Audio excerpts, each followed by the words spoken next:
What do you do when you cannot hear Jesus?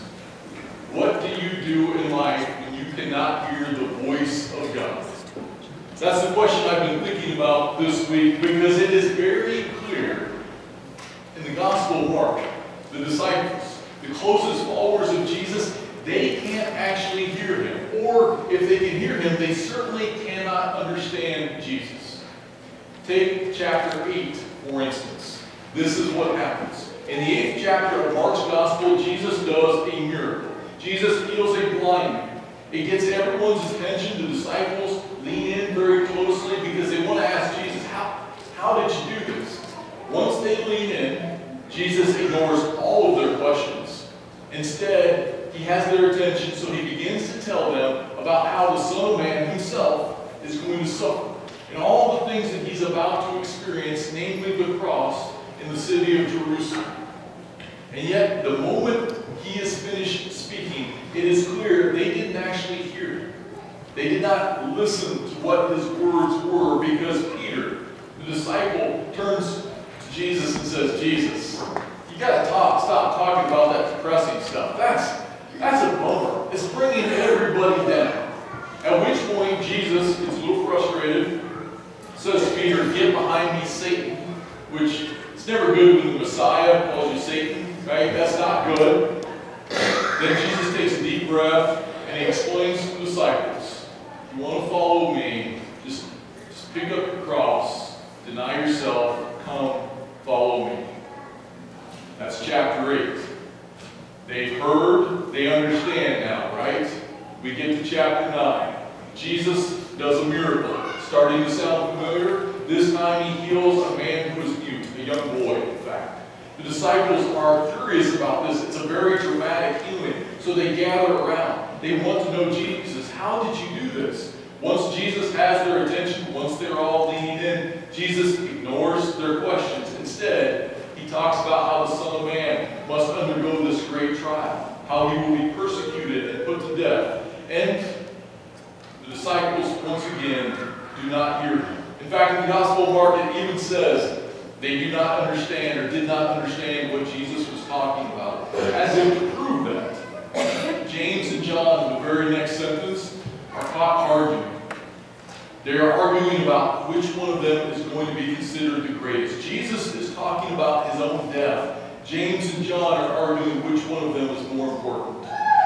You see it? They just can't hear it. That's 2 for 2, but what do they say? The third time is the charm. So in that's chapter 8, chapter 9, in the Gospel of Mark, what comes next? What number is it? 10. So we're using the same Bible, it's good. In chapter 10, same thing happens. Jesus gets everyone's attention. He preaches, this time tells this wonderful story to this rich young ruler. The disciples are incredibly intrigued. They lean in, they have all sorts of questions.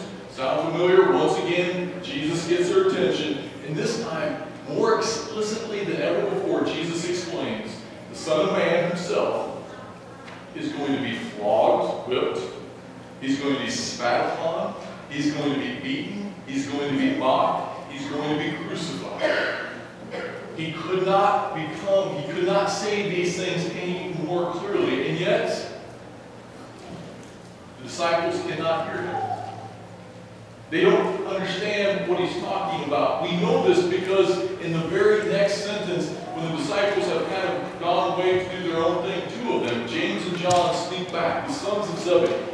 They walk up to Jesus, and for a moment you think, oh, fantastic, they're going to talk to Jesus about what this means. Instead, they walk up to Jesus and they say, making sure Peter, Andrew, the other disciples are not watching, hey Jesus, we would like you to do whatever we ask of you.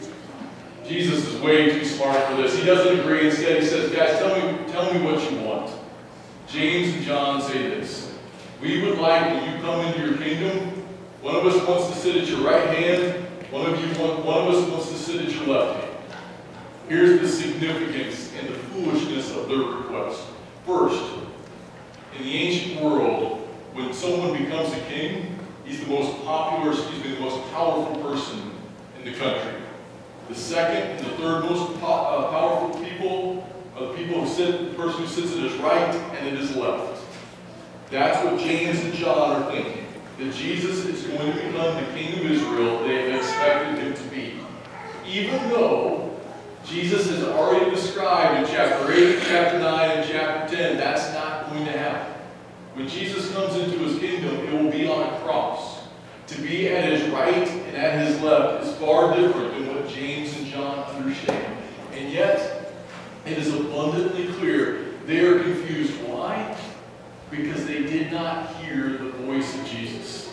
They did not understand what he was saying. And the question I've been wrestling with all week is, so what does this mean? What does it mean, first, that they don't understand the words that Jesus is speaking to them? I think it means one of two things. It means this. It means either Jesus happened to call the 12 densest guys in all of Israel to be his followers. That's possible, right? Or is it possible that there are some times in life that we as the followers of Jesus are simply unable to hear his words? That there are some times in life because of situations we are in that maybe, just maybe, we cannot hear the voice of Jesus? I think about people, I'll give you a couple examples. I think about some young people in our church who are very nervous about what the future holds for them. They haven't figured out what they want to do for a living. They haven't figured out what's in store for them after high school. And so when they come and they speak to me, I always tell them the same two things. One, seek wise counsel, so speak with family and friends, right? That's always good advice. The second thing I tell them to do is pray. Let's just pray about it. And do you know what happens for some of those young people? They seek wise counsel, they pray about it, and suddenly, a month, maybe 5 weeks later, they say, hey, Pastor Justin, I figured out. This is where I'm going. This is what I'm going to do. It's wonderful. But you know what happens to some of those other young people? They pray. They seek wise counsel, and yet it never becomes clear to them. Why is that? Why do some people hear the voice of Jesus and others do not? What do you do in that situation? Think about families in our congregation and in our community who are struggling to hold things together right now. And when I talk with them, there's always different things that every family needs to do to be the healthiest version of themselves, right? But usually praying is something that needs to be introduced, and so we talk about that. And for some families, it is incredible to watch things fall in place. It never happens overnight, but over the course of weeks and months and sometimes years, you see families reconnecting with one another, and you see this beautiful transformation. And then there are other situations where you see families who are just as desperate and is just as committed to praying and listening to God, and yet nothing seems to fall into place. Why is that? Why do some people hear the voice of Jesus and others do not? What do we do when we're in one of those places in life where we just don't hear the voice of Jesus? I'll give you one more example. We have, as a congregation, we've had a number of people who have lost loved ones over the last 6 months. I think about the conversations I've had. I had a person in my office yesterday morning. She came in, tears in her eyes, and said, Pastor, I am really struggling with this loss in my life. She started to tell the story. Pastor, what should I do? And I got ready to say, right? That's what. Let's pray about it. And before I could even say that, she said, don't tell me to pray anymore, because I've been praying and I've been praying, and it doesn't help. What do you say to someone like that? Because there's other people who somehow they pray to Jesus, and somehow they feel that sense of peace. It doesn't make the situation all better, but they feel that sense of security. Why do some people hear the voice of Jesus and others do not? More importantly, when you do not hear the voice of Jesus, what are you supposed to do? Ironically enough, Jesus gives us an answer. In fact, I even read it to you in the story. Did you hear it? Probably not, because you weren't ready for it just yet. I'll tell you what Jesus said, but first I'm going to give you an illustration that I think embodies what Jesus is talking about. I have to tell you, This is the most uncomfortable sermon illustration I've ever used at United Lutheran Church. All right? And some of you are intrigued now. You're like the disciples. You're leaning in. The 7:30 service thought it was hilarious. The 8:40 service, less so. How about that? All right. Here's what happened. True story. If this is, I'll just tell you the story. All right? A few years ago, a member of our congregation who will remain nameless, he called me, he said, Pastor Justin, I'd like to meet you for coffee. We met downtown at Mandy's, we sat down, we had coffee. We talked about sports, we talked about church for a couple minutes, after 5 or 6 minutes, and then he asked me the most uncomfortable question I have ever been asked in 17 years of being a pastor. He looked across the table from me. This is a man well into his retirement years, and he said, Pastor, I have a question for you. You can ask me anything. I foolishly said. He said, yes. Do you know what it means to go all the way with your wife? Now, if that makes you uncomfortable, please understand, I was more so. As he asked the question, I could feel everybody in the coffee shop just stop. Start to lean in themselves. Now, I say this to say, just by the way, as a pastor, anytime people need to talk about anything, I am available. But there's some conversations that are far more appropriate for my office than they are for the middle of a coffee shop, right? So I'm sitting there trying to figure out what exactly I'm supposed to say in response, and he just started to smile. And then he started telling me the story of his life. He told me about where he grew up, and then very quickly he talked about how he discovered what he was going to do for the rest of his life as his job, his vocation, how great that was. And then he talked in the most respectful manner possible about meeting the love of his life, about how falling in love and marrying her. And he talked about the adventures he and his wife had. He talked about the different places they lived. And he talked about the story of when their children were born, and the great joy that came with being parents. And then his voice cracked, and he started to talk about what it was like when she grew ill. And then he started talking, with tears in his eyes, about what it was like to hold her hand when she didn't have the strength to get out of bed any longer. And then he talked, with the tears coming down, about what it was like when she could no longer speak. And he just sat by her bedside again and again, telling her that he loved her and he was thankful for her. And he finally, with a broken voice, told me what it was like to go to the cemetery and say goodbye to the love of his life one final time. And after he told me all that, he said, Pastor, that's what it means to go all the way with your wife.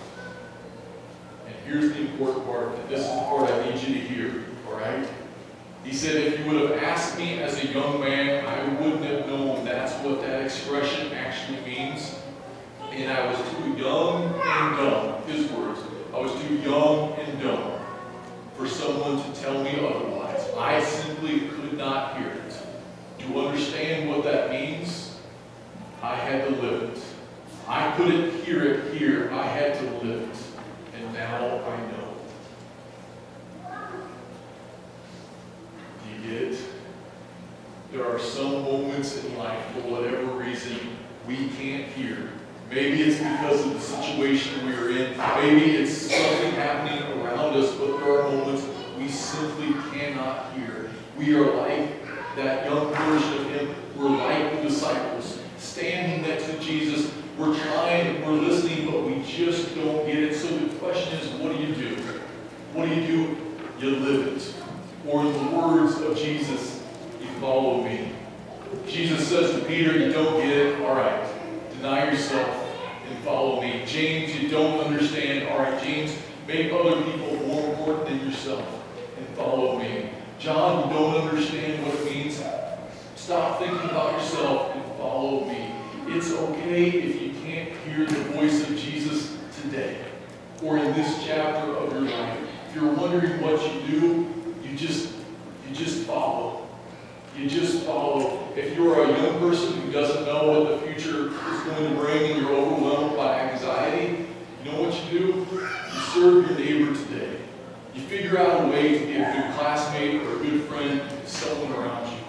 If you are a family that feels like everything's falling apart and you're trying to figure out how to get 10 steps down the road and you don't hear the voice of Jesus, here's what you do. You pick out one member of your family and you figure out how to put his or her needs in front of your own, and you follow Jesus today.